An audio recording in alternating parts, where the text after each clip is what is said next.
Hi, Ernest. It's so good to be on here with you on your Biblical Laws of Biblical Mechanics podcast. Yes, Um, absolutely.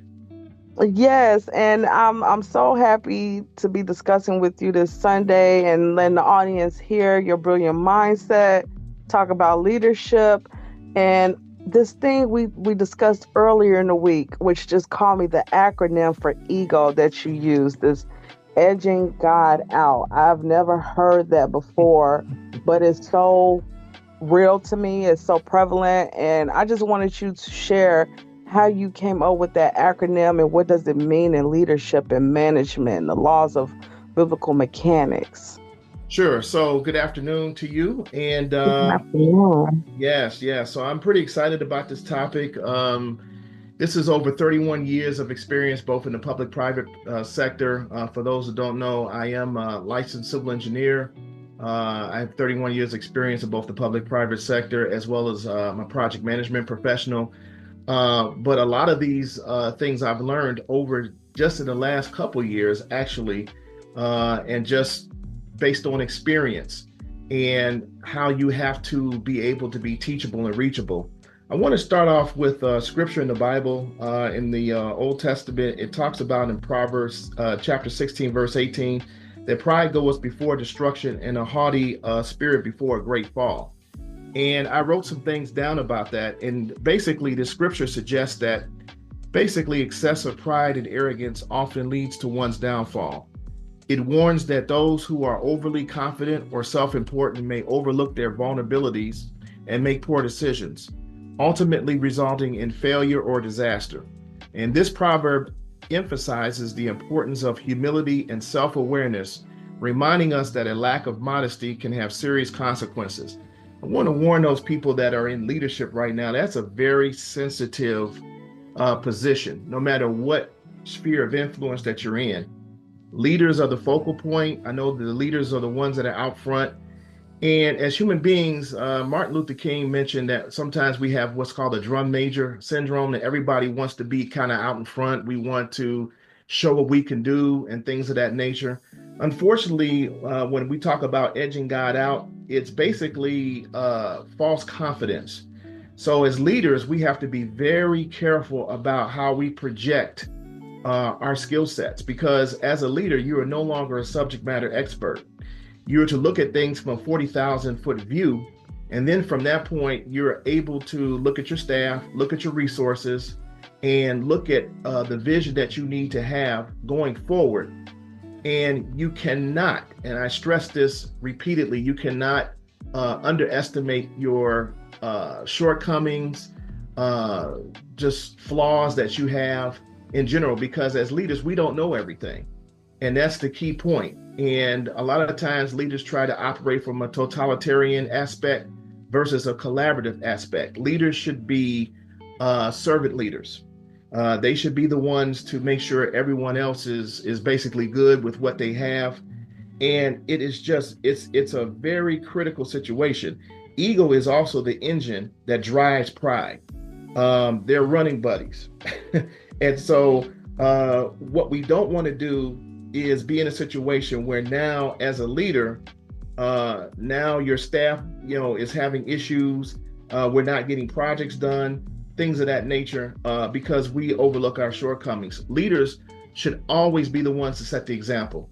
And we should never feel as though we know everything because we don't.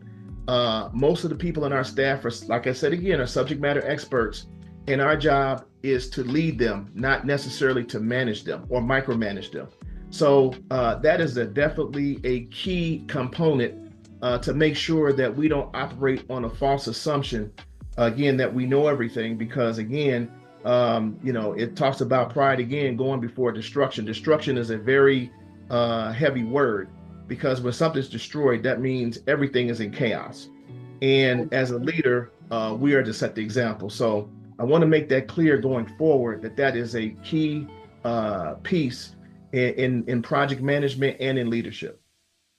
Yes, it is. It's very true. And, especially during a time where, there is a new leader and you're underneath that authoritative leader and you want to have a leader where you can you know, work with moving your ego to the side, but you feel your ego at play because it's almost like a defense mechanism. How do you deal with leadership or the change in leadership such as that, especially when we speak of change management? So, one of the first things a leader should do is to assess resources, assess personnel, budget, schedule. Those are all the X's and O's of project management. Those who are MPAs or PMPs, they understand what I'm saying there. But one of the first things I remember the late Colin Powell mentioned that you only really have 30 days to kind of sulk and brood over your predecessor or whoever was in that position before you. Before now, you have to take responsibility. So I think the first thing is vision. I like project charters. A project charter talks about scope, schedule, budget, stakeholders, and things of that nature. But more so than anything else, it's the project statement. It's a vision. And one of the things that leaders need to do is to have vision up front. What direction do I want to go? What are the issues that we've had in the past that needs to be cleaned up? What is the staff and personnel saying about the current state of operations? What's the goals of upper management, depending if you're in public or private sector? One of the things that I like to do is one-on-one meetings. The first thing I do is sit down with my staff and sit down with a new set of staff and say, hey, look, what's going on? What do we need to change? And I think as a leader, you have to be open to their criticism. If there's things that need to be changed, you need to make note of that. I tell my staff all the time, hey, look, I will listen to you. I will try to implement as much as I can. But at the end of the day, the decision is mine. But one of the things that I want to do with the one-on-one meetings is to make sure that I get input from each and every one of my subject matter experts before I make a decision. I think that's very, very important versus to come in with kind of a closed vision to say, this is what I want to do without any input that causes, major, major issues, especially for people that have been there for a long time too, as well. I think Mm, change in general is iterative. So, it's a situation, it's not a one and done thing. It has to be done over and over again in a collaborative effort. So I yeah. think that's one of the first things that we need to do is to make sure that we get the proper input. I call it metrics too as well. You can lump all that in. Who are the stakeholders? Who are the staff? What kind of resources do we have? What does the budget look like? What are the policies and procedures that are there? What can be changed? Your subject matter experts get into the X's and O's of certain procedures. And I can tell you, being a community development director and infrastructure planner for the village that I live in, I see things from a 40,000 foot view too as well. But it's still, I have to emphasize that you have to get input from all of those metrics, especially your staff. I think it's really, really key to set the tone early. And then from that point, look at everything, come up with a plan. And again, that plan may change over time, depending on, what other facts and information that you get. But it sets the tone early to say, hey, this is how we're going to move. This is how we're going to do things. And, again, it's a constant iterative situation that you need to be involved in. So it is a big process to do that. But I think Mhm. it's important to get the vision first and to find out what works, what didn't work, and then to go from there. Absolutely. Having a plan is so important, especially with the times that we're in, coming out of a pandemic and everybody having their own challenges and facing their own challenges with adjusting to big change such as that. I mean, on a larger scale. So, getting back into the office space after a pandemic is quite the thing. So how do you deal with the leadership or be a leader after Mm. such events as a pandemic and trying to adjust to the way of the world now? Yeah, yeah. Well, another thing about leaders, they have to be flexible. In 2020, when the pandemic happened, it was a worldwide impact, right? And so when you talk about shutdowns, you're talking about not being in the office, utilizing technology. And before 2020, I had never heard of Zoom, surprisingly so. We used to do our meetings live, and now 4 or 5 years later, I love Zoom. I think it's efficient. It still gets the job done. Don't get me wrong, I still like face-to-face meetings, but Zoom was really, really key because, again, let's go back to the communication piece. When people are working remote and you're coming in new and you're trying to get an idea as to who was doing what in your staff, one of the key things is that you have to, again, have these meetings. And luckily, most of my staff works in the field. They work outside. So we had handheld tablets. They were able to do a lot of things remotely. So, collaborating with other departments, for instance, the information technology department, IT, making sure that my staff had the proper computers, the handhelds, printers, that they had those things at home so that we didn't miss a step as it relates to delivering the services that we needed.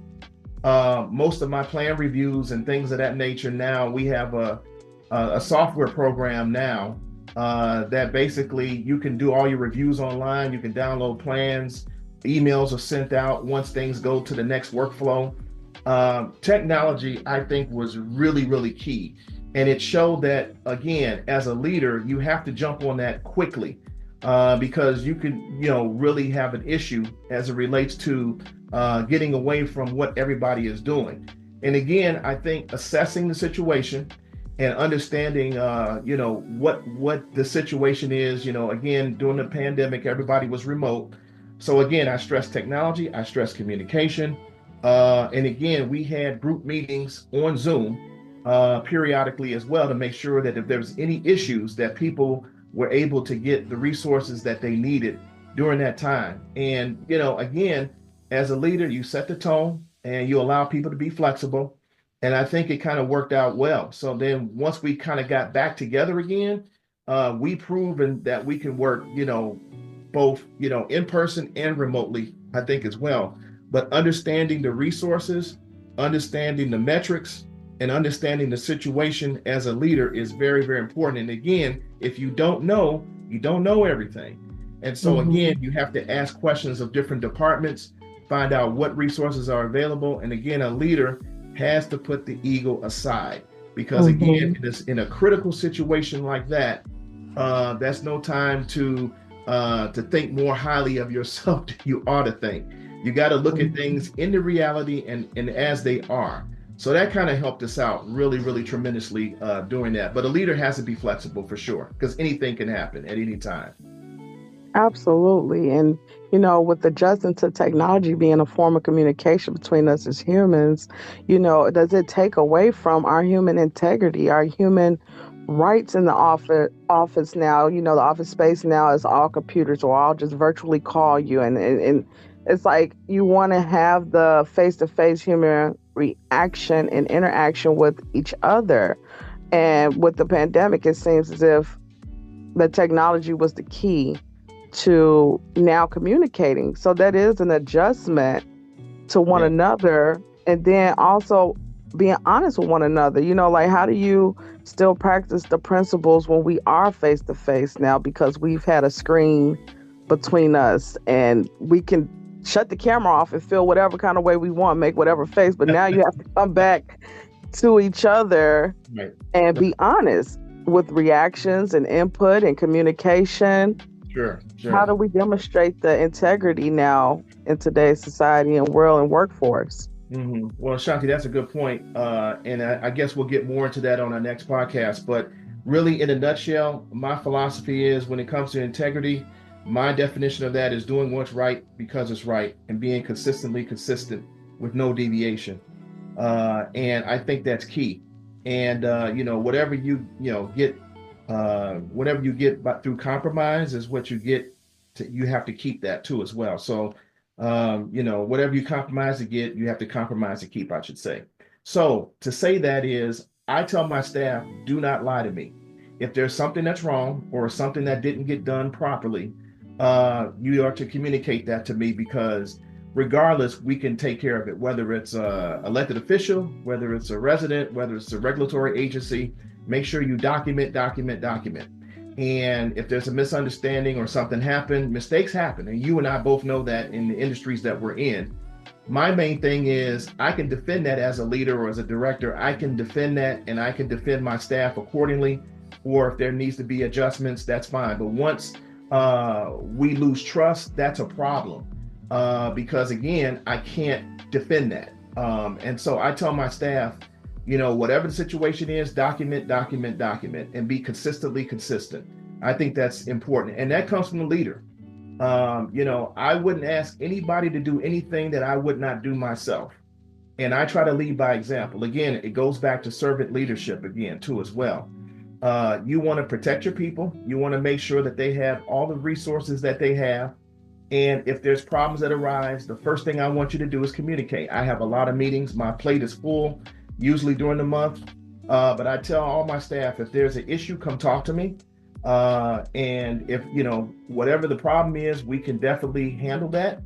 But be truthful and let me know what's going on, because the last thing I want to do is be cleaning up a project on the back end because somebody was not truthful, or a report didn't get filed, or somebody didn't communicate. That's a breakdown in what I call the workflow process. And we can't have that in any organization, or by the way, any relationship in general. You can't have a breakdown of communication. Right. Because what ends up happening is now people start filling in the blanks. It becomes an issue. And I like to deal with things up front. I like to, basically have the collaborative approach. In the PMP process, you have avoidance is something that people don't, want to deal with a problem in general. They want to sweep it under the rug, or they use what's called smoothing, which basically dances around the issue. I like to deal with it head on. And I think that that's important. Feedback is important. And I tell my staff, if you have an issue with me, come talk to me too as well. And, with no judgment. And I'm also open to criticism too as well. It's not a one-way street. I think the better the communication is, the better the trust. And when something happens, I'm more than willing to defend my staff, or, present the issue and get to the root cause of the problem. Because there's so many things that go on a daily basis. The integrity piece is so critical because, there's safety and integrity. And we'll get into more of the spiritual aspect of it later. But protection is in integrity. When I have integrity and when I do what I'm supposed to do, I know from a spiritual standpoint that I'm going to be protected from anything that goes on, right, wrong, or indifferent. And I try to set the standard and the atmosphere for my staff too as well to know that. Yes, and that to me is what creates a safe space and environment. When that is set in stone in place in the workforce, you wouldn't want to leave that job. I don't think, with that being said. But right. You know what, Ernest, it's wonderful speaking with you all the time. I truly enjoy hearing you and hearing your leadership and management skills. And I believe that the audience can take so much back from you, and also the book itself is just a great go-to while you're in the audience. If anybody wants to learn more about the Arthur Ernest R. Roberts III in his book, The Law of Biblical Mechanics, he is on Instagram, Facebook, and have his own website. And I'm going to leave that part up to you, Ernest, to share with the audience on how they can get in contact with you and find out more details about who you are and what you stand for, which is so good for the time that we're in now. Sure. Well, I appreciate it, Ashanti. And yes, I never thought a year ago I was at a business conference and a lady came up to me and says, I think you have a book in you. And I got up and introduced my staff. We're part of the Region Leaders. It's a group out in Highland, Indiana. And long story short, I kind of grappled with that and it just stuck in my spirit. And over the last 8 months to a year, lo and behold, I end up writing a book. It's a little over 100 pages. I think it's an easy read. I know a lot of people's attention span is, with social media and technology now is not that long. What I wanted for this book is for it to be a handbook and a guide for people to use for their organization and in their personal relationship. It's an easy read. It's the law of biblical mechanics, principles and processes for management and stewardship. And I'm very proud of this book. I think It will help a lot of people understand from a biblical standpoint, a spiritual standpoint, and a practical standpoint. And the way each chapter is laid out, that's typically what it is. It gives people an opportunity to put themselves in certain situations themselves, as far as, what I would do in certain situations. And at the end, it's a couple of rhetorical, reflective questions that people can ask themselves after they read the chapter. And hopefully it'll be, again, a guide for organizations, businesses, entrepreneurs, and even in your own relationship. So this book is available, on Amazon and Kindle, paperback and audio, and it's a great read. It's $10. And my website is www.rcepllc.org. And my email address is erobertsrce@yahoo.com. And if anybody wants coaching calls or speaking engagements, I'm available for those. I've already have a few scheduled for early 2025 now, and I'm looking forward to basically getting this message out. And in summary, I would say that, again, I want to stress to the audience that leadership is a very powerful but yet very delicate position.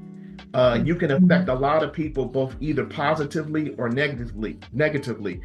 People say they leave jobs, not people. And I've seen bad leadership. And when you have bad leadership, it destroys organizations, and it really destroys the person's reputation as a leader and as a person in that position. And everybody's not designed to be a leader, and that's okay. Sometimes people are implementers. Sometimes people are technical managers.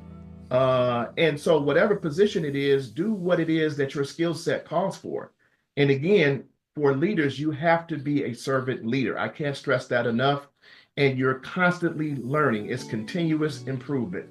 So I want to stress that to the audience. For those that are there, where you're having a problem in your organization, it's not too late to clean it up.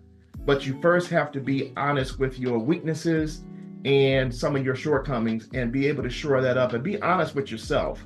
And don't be afraid to talk to your staff or your group and find out, hey, what's going on? How could we, collaborate and make things better? Don't be afraid of getting that feedback too as well, because again, what you want to do is you want a clean atmosphere so that people can enjoy either coming to work or coming to that business or whatever have you, because we spend more time there than we do at home sometimes. And so we want to make sure that the productivity is there, and we want to make sure that people are at their highest peak. And again, it starts with the leadership and it trickles down from there. So I just want to leave everyone with that. Absolutely. It's been a pleasure, Ernest. I look forward to speaking with you again. You can check us out next Sunday, the 22nd, same time, same place. We're looking for input. If you want to engage, please do so. It's always a pleasure, Ernest. Continue to be great, do great things. Happy Sunday, everyone. Yes, absolutely. Peace. Take care now. Bye-bye. Take care. Bye.